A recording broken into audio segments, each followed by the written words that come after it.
Good morning, everyone. We are Group 1 and we're going to talk about programming tools. What is a programming tools? Programming tools are essential software applications that aid developers in writing, testing, and managing code efficiently. Programming tools encompass software used by developers to enhance coding efficiency. This includes IDEs, code editors, and version control system which facilitate the entire development lifecycle from writing to deployment. Um, ito daw pong programming tools ay software po or application na tumutulong po sa mga developers na mag-write, mag-manage, mag-test, or mag-debug po ng kanilang code. And these tools makes coding easier, faster, and more efficient by automating tasks, fixing errors, and keep tracking of changes in codes. Important for developers, programming tools are crucial for maintaining high productivity and code quality. They streamline collaboration, improve debugging processes, and support version management, thereby significantly reducing development time. Ang importance tools developers po is mahalaga ang programming tools para sa mas mataas na productivity at code quality. Nakakatulong ito sa mas maayos na pakikipagtulungan o makakapagpabuti sa pag-process ng pag-debug at support version management na nakababawas sa oras ng pag-develop.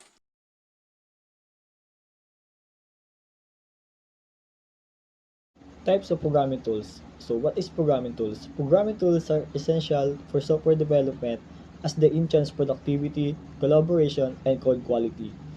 This action explores various categories of programming tools, includes IDEs, code editors, version control systems, debugging tools, and build automation tools. So, ibig sabihin, yung programming tools daw ay nakakatulong sa mga developer to enhance productivity at para magkaroon din ng collaboration and para magkaroon ng code quality.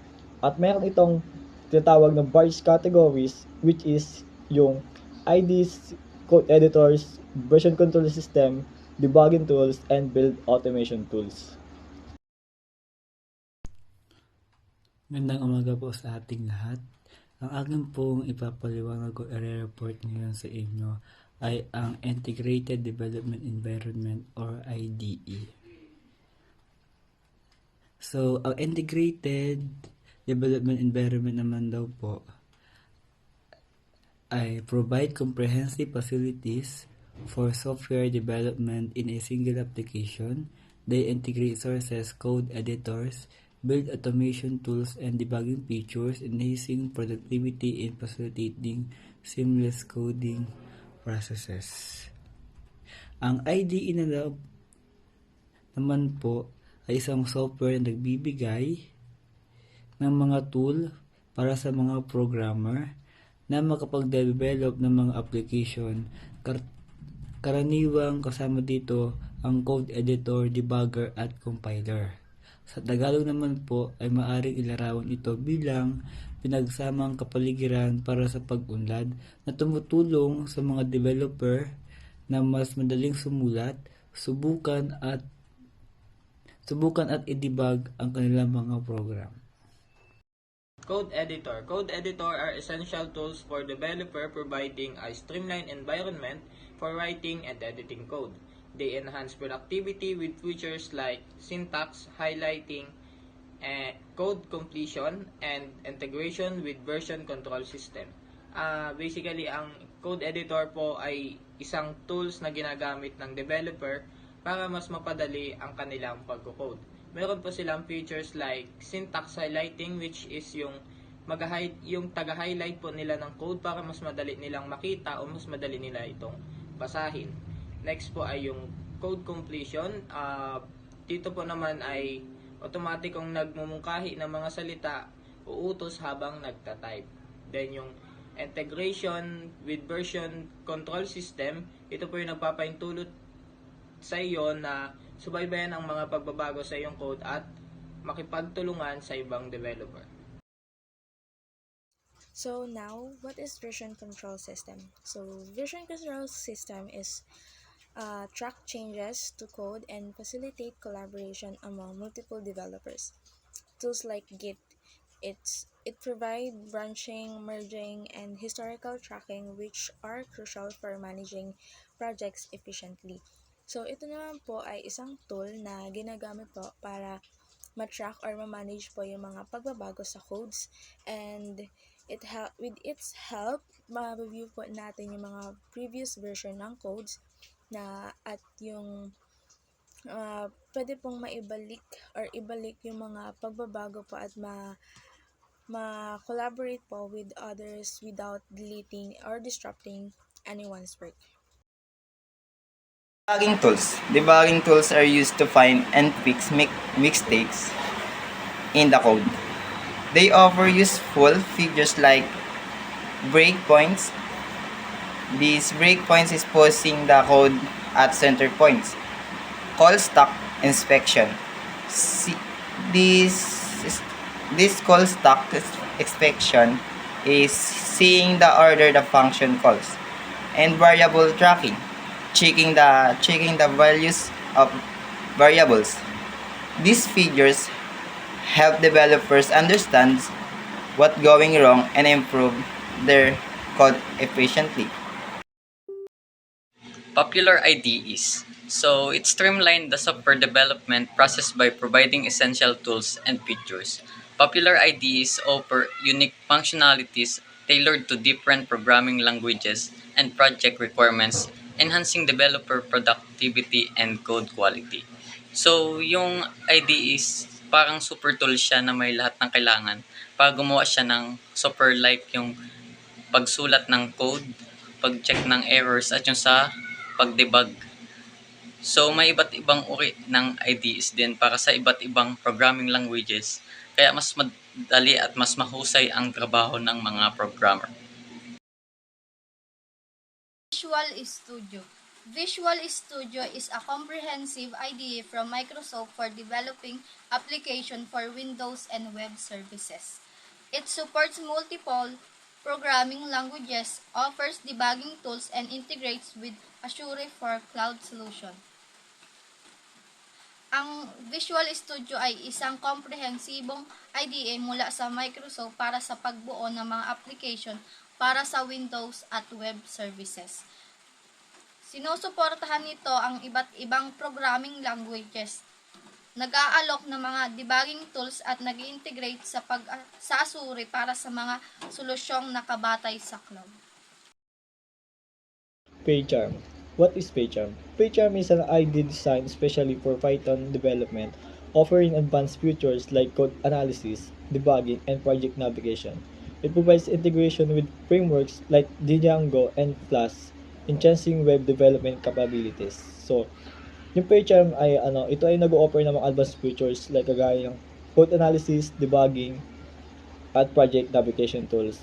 At ang PyCharm ay kilala rin bilang isang popular web development frameworks like Django and Flask, and to make excellent tool for enhancing web development capabilities.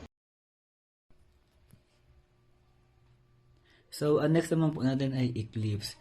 Eclipse is an open source IDE popular among Java developers, known for extensibility through plugins. It supports multiple programming languages and features robust tools for debugging and performance monitoring. Ang Eclipse naman daw po ay isang open source na integrated development environment or IDE na karaniwang ginagamit para sa pagbuo ng mga software applications lalo na sa Java. Sa Tagalog naman po, ito po ay maaari ito ilarawan bilang isang kapaligiran para sa pag-unlad ng software na nag-aalok ng mga tool sa pagsulat at debug at pamamahala ng mga code. Intel IG IDEA. Intel IG IDEA, developed by JetBrains, is a powerful IDE for JVM language, particularly Java. It offers smart code completion, code inspection, and deep integration with build tools like Maven and Gradle. Yung Intel IG IDEA po ay dinevelop ng JetBrain, and yung yung Intel IG po ay ginagamit sa mga JVM na language like Java. And nagbibigay po yun ng maayos at mabilis na code completion, mga pagsusuri sa code at malalim na na integrasyon sa mga build tools tulad ng Maven and Gradle po. Ang Maven and Gradle po ay binubuo ito ng tatlong pangkat ng project management, convention over configuration, XML configuration.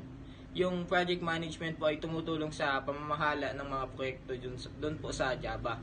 And yung convention over configuration po ay gumagamit ng mga standard na struktura ng proyekto. And yung XML naman po ay para sa configuration at mga dependency ng management po. And yung Gradle naman po is flexible build tool, Groovy or Kotlin DSL, and performance po. Yung sa flexible build tool naman po, mas flexible ito kumpara sa Maven po. Dahil dito po ay pwede mong ma-customize yung build process ayon sa pangangailangan ng proyekto or dun sa gusto mo pong mangyari. Doon naman po sa Kotlin DSL is ito po yung gumagamit ng Kotlin para sa pag-config po na mas madaling basahin at isulat yung code po. Code editors. Code editors are simply tools made for writing and editing codes. They often include helpful features like showing code in different colors, syntax highlighting, and suggesting how to complete code. These editors are lightweight, meaning they don't have the extra features of full integrated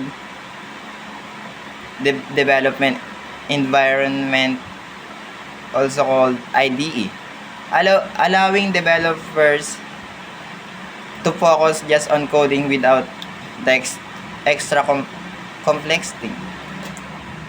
Yung kumbaga ay wala nang extra, dun lang sila mag-focus sa code, wala silang gagawin iba.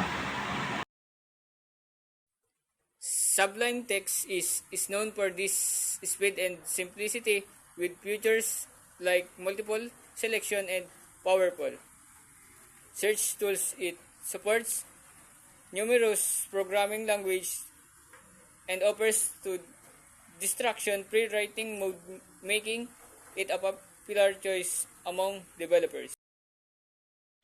So, VS Code. VS Code is a free open source code editor developed by Microsoft. It features extensive extensions, integrated Git controls, and intelligent code completion, making it highly versatile for various programming needs. So, yung Visual Studio Code is libre siya at ito ay pwede sa lahat at marami itong mga features. So, meron din tong extension, integrated Git controls, at intelligent code completion at halos pwede siyang magamit para sa lahat ng uri ng programming. Atom is a hackable text editor developed by GitHub, allowing customization through package. It features smart auto-completion and a built-in package manager, making it a favorite among developers who value flexibility and collaboration. Ang Atom po ay isang editor na binuo ng GitHub, and ito ay may kakayanang i-customize gamit ang mga package. Ito ay paborito ng mga developer dahil sa angkin nitong kakayanan. Is a simple and fast code editor for Windows that works with many programming languages.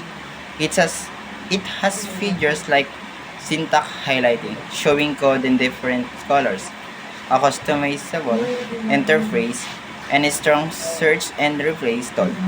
These features make it useful for both beginners and developer. Ang pagkakaiba ng Notepad at Node++ ay ang Notepad ay isang basic text editor na kasamang Windows, ginagamit para sa simpleng text editing at walang advanced feature. Sa kabilang banda, ang Notepad++ ay isang mas advanced na code editor. Bukod sa pag-edit ng text ay may karagdagang tampok ito tulad ng syntax highlighting, nagpapakita ng Nagpapakita ng code sa iba't ibang kulay para madaling makita. Next is what is version control and collaboration. Version control systems are essential for managing changes to codes and allowing multiple developers to collaborate effectively.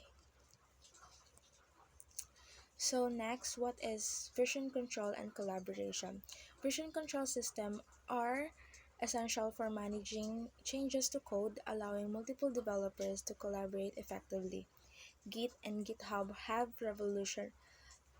revolutionized how developers work together, enhancing productivity and minimizing conflicts. So, yung version control naman po ay isang tool na nagtatala po ng mga pagbabago sa code at pwede pong mabalikan mga lumang version po ng nagawa po nating project at ibalik po yung mga naunang pagbabago. While collaboration naman po ay pagtutulungan pa ng mga members ng isang team since it's collaboration na po. Git Basics. Git is a distributed version control system that tracks change in source code during software development.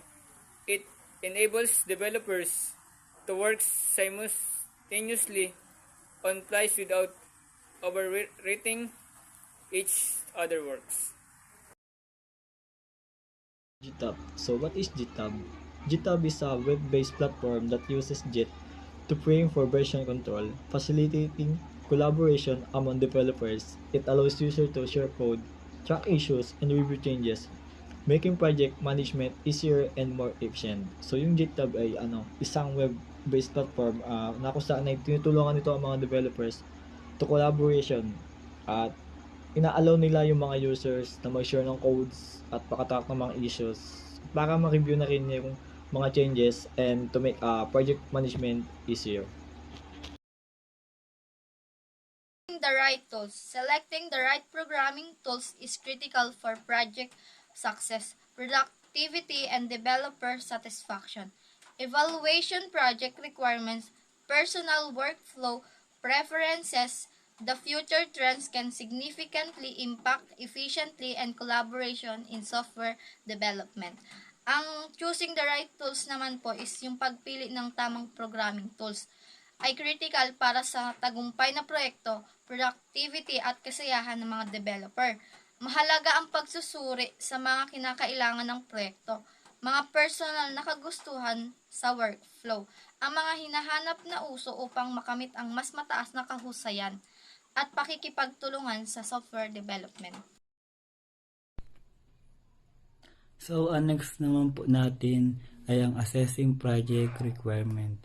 Identifying project requirements is essential for selecting appropriate tools.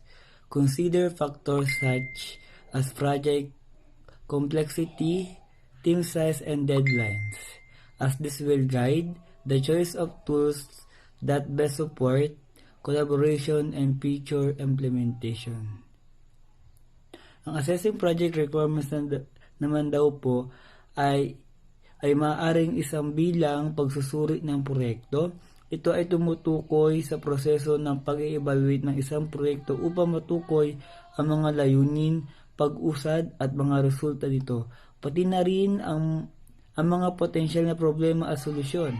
Ang pagsusuring ito ay mahalaga para sa tamang pamamahala at pagpapabuti ng isang proyekto. Every developer has prepared tools that enhance their productivity. Understanding personal workflow styles, including coding habits and tool familiarity, can lead to more efficient work processes and increased satisfaction with the development experience. So, lahat daw ng developer ay may kanya-kanyang paraan na pagtrabaho at mga tools na ginagamit para daw mas mahusay silang mag-code. So, sobrang napaka-importante nito na maintindihan para mas mapabuti ang kanilang workflow. Lastly, what is future trends in programming tools? Emerging trends such as AI integration, machine learning, and cloud-based development environments are reshaping programming tools. Staying informed about these trends is crucial for adapting to changes. optimizing development processes, and leveraging technological advancements.